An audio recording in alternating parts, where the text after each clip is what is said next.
সকালবেলা নাস্তা রেডি। আমরা প্রচুর প্রচুর ব্লগ করলাম, চিল করলাম, ছবি তুললাম এবং এই যে রং বেরঙের ফুলের বাহারি সব গাছ এবং ফলের গাছ এগুলা দেখতে দেখতে কখন কোন দিক দিয়ে সময় চলে গেছে আসলে বলতেই পারতেছি না। গত রাতে যেখানে খেয়েছিলাম একদম ইচ্ছা মতো যেখানে খেয়েছিলাম সেখানেই আবার আজকে আমরা সকালবেলা নাস্তাটা করছি।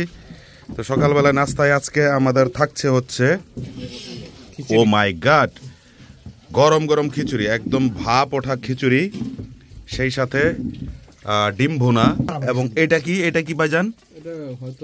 এটা কোনো একটা সবজির ভাজি আর কি।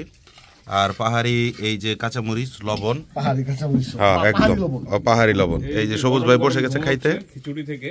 তো এই হইল অবস্থা, এখন খেতে হবে। সবজি খাওয়া দাওয়া চলতেছে, সবাই খাচ্ছে ইচ্ছা মতো সকালবেলা।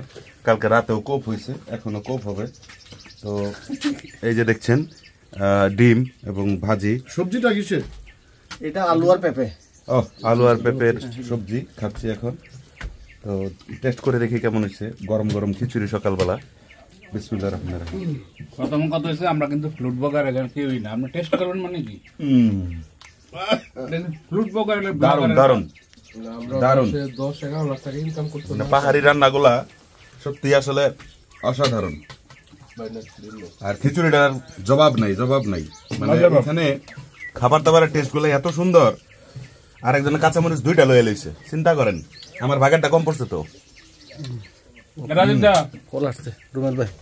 ওরে সর্বনাশ, মরিচ পাশা ভাই দিছে, খবর আছে।